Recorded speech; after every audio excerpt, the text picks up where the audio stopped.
Oh, this one. After the big... Okay, it's a 7-minute video called My Favorite Subject in the World. It's called When Does U.S. Debt Become Genuinely Bad? And it's already got a ton of views. So when does it become genuinely bad?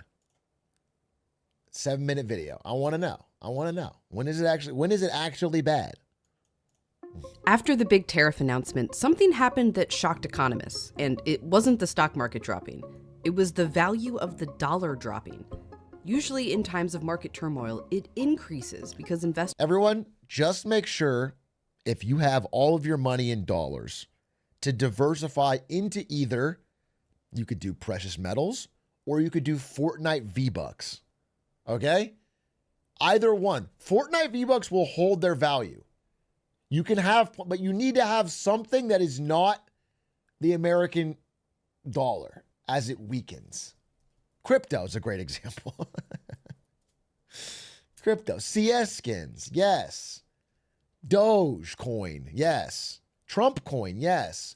Just not investors the are flocking to the U.S. for safety. We saw exactly the opposite. Money fled from the U.S. for safety instead of to the U.S. for safety for the first time in my memory. That was a sign that something was getting different and that people weren't just shifting between U.S. assets. They were getting nervous about U.S. assets. And that was unprecedented and something that woke up, I think, a lot of people about the issues associated with the debt. Yeah. That national debt was also one of the main reasons the U.S.'s credit rating was downgraded soon after. It's not just people like me who've been talking about this for, a couple of decades. The economics is pretty clear. So let's explain.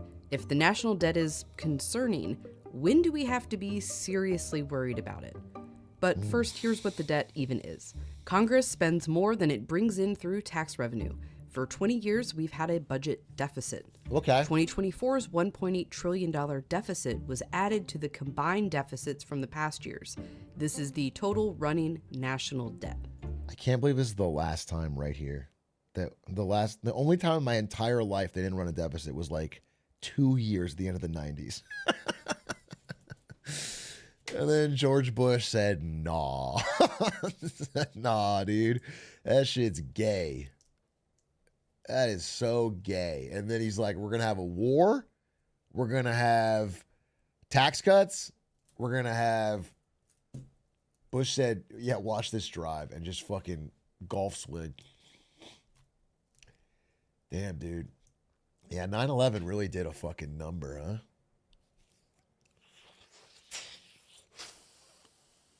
He said, fuck it, we ball. No deficit left behind. It's a lot. But obviously our economy now is bigger than back then. So here it is as a percentage of GDP. This is a better way of looking at it. You guys should see this. This is an important chart. I'll move my thing down here.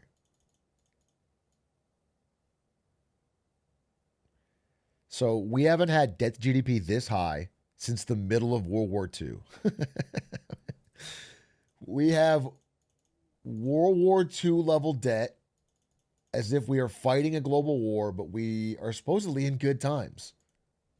So God willing, we don't have any quote unquote bad times or any conflicts because we can't go much higher. Still a lot. We're at World War II levels. Oh, don't steal my... And back then, there was a good reason to go into debt. The U.S. Treasury raised this money by selling bonds. Buy a bond. You can be the guy that helps supply the guns and planes and... Are they going to make streamers do this in the next war? Am I going to have to shill war bonds to my viewers during World War III? Oh, God. Thanks. They still do today, but most Treasury securities that fund the debt aren't sold via celebrities. They're sold at auction to private investors, to foreign investors. Lots of companies and pension funds keep their money in U.S. securities. Some government debt is actually a good thing because it allows households to basically save in a low-risk asset. And sometimes it's necessary to go into debt. Big recessions. We want to maintain the standard of living. Pandemics. We borrowed a lot in the pandemic. Probably a really good thing to do in 2020. That's exactly when you want to be able to borrow. The problem is we borrowed when we weren't in the crisis. Which is how we got ourselves into a world war amount of debt. and carrying Yeah. a large debt is concerning for a few reasons. For one, that's a lot of investors' money going to the government and not these other places. When they buy a treasury security, they don't buy a corporate equity and give the money to a corporation to invest. They don't stick it in a savings account and have a bank loan it out to build. They don't buy gifted subs, okay? And therefore, I can't stimulate the economy by buying Uber Eats deliveries of Chipotle. Do you see the fucking problem? Do you see how the economy starts to flatline when everybody has to put their money in bonds? They don't buy CS skins. Build a house. That $1.8 trillion is not available to whatever it may be that makes the economy more productive and allows us to live better. And that's why it matters to the average person. It's the opportunity that we're giving up by financing so much federal debt. Studies have found that if the debt were to go down to here by 2050, incomes per person would be nearly 7% larger. The thing about the national debt is it affects basically everything in our economic lives and then some, but we don't see it, we don't feel it, many people don't realize it. And secondly, well, this is what the government spent in 2024. Social Security and healthcare are obviously the big ones. But here, more than was spent on the military, more than everything else spent to run the government, were interest payments on the national debt. We have so much debt that we're borrowing to pay the interest on the previous debt. Well, that's like getting a new credit card to pay off the old one. And if you're doing that, Which is based, by the way. If you do that, it's actually a really cool thing to do. Because here's the thing. If that becomes a problem, just get a third credit card to pay off the second one. Do you see how you can't lose? Do you see how there's no way to, no matter what happens, you're already set up because you can just, it's an infinite money glitch. You can borrow as much as you want.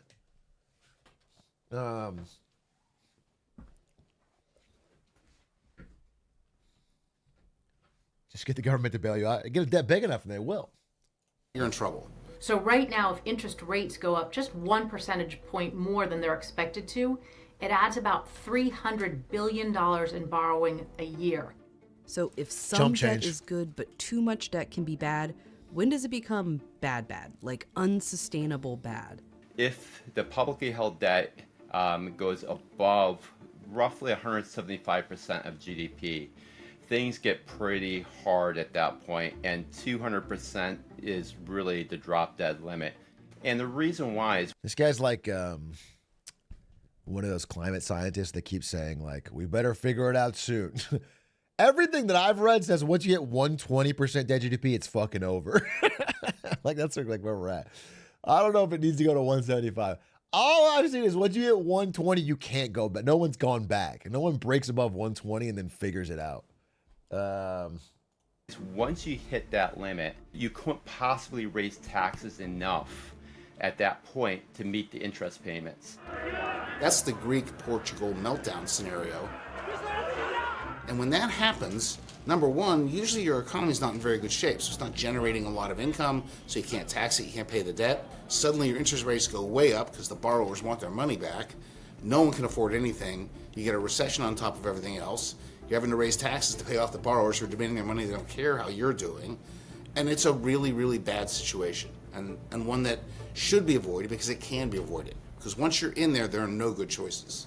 So we did this as an outer bound exercise, but some people ask, when could things unravel? Before that, and the answer is, it could be tomorrow. As soon as capital markets believe that Congress and the president are not going to get their act together, everything unravels, and it unravels very. Well, then I don't have to worry about that then. You're telling me that this all hinges on the world believing in the stability and sanity of Congress and the president. That they're going to get their act together and figure out how to pay for this. Then we're good. We've got a rock solid team, sir.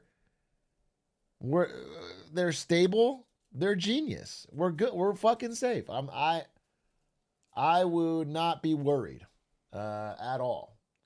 Very quickly. Sure, this could be triggered when we just objectively borrow more than we can pay back. But whenever investors feel that the US isn't the safest place to put their money, they demand a higher interest rate. That's what happened after the tariffs when the dollar went down. Dollars are only valuable if you want to hold something that you buy with dollars, and that would be treasuries. And since the US Treasury has always paid its debt and interest on time, the US securities are considered the least risky investment, so they have the lowest interest rate of anything else on the market. So if interest on a U.S. security goes up, so do mortgages. So do even the That's a safest good graph. AAA-rated corporate bonds. Yep.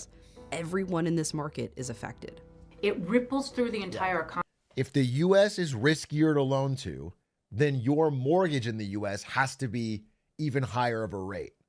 Because no one will loan you money when they can just loan the government money. And the government, if that goes up to 6-7%, then yours has to be 7, 8, 9.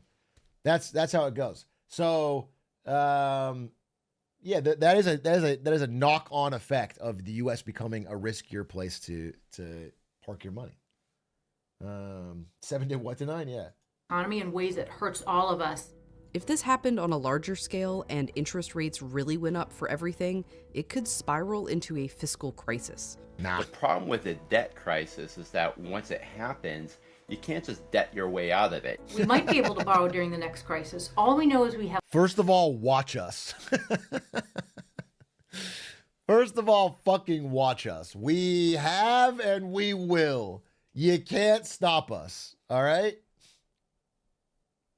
less space to do so than we otherwise would have. We're not there. We're not going to be there tomorrow.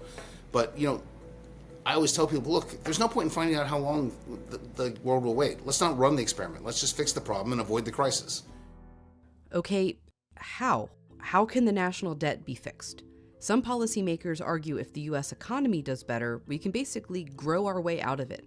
If more people make more money, that's more tax revenue, that's higher GDP, this ratio gets smaller. Sure. Economists say this could work if the debt wasn't already so big and spending wasn't also growing. You can't grow your way out of this. Most spending is already tied to economic growth. You solve the fiscal problem, the spur economic growth. And experts say the solution to the debt is simple. Congress needs to spend less and bring in more. We need to do some hard things. We need to honestly fix Social Security, which is headed towards insolvency. Same with one of the trust funds in Medicare. Those require real choices. We do have to make changes to our welfare programs. We do have to look at how our defense procurement programs work and all the money that's wasted there. We do have to put discretionary spending caps on, and we do have to raise taxes. Yes. All of those things, which are like not popular political slogans, they have to get done. We need a grand bargain that says everything's on the table. It doesn't have to be draconian, but it does have to be different than what we're doing now. So is the debt bad? It's not until it suddenly is. Slowly than all at once, you might say. Madeline Marshall. Hey, good vid. Good vid.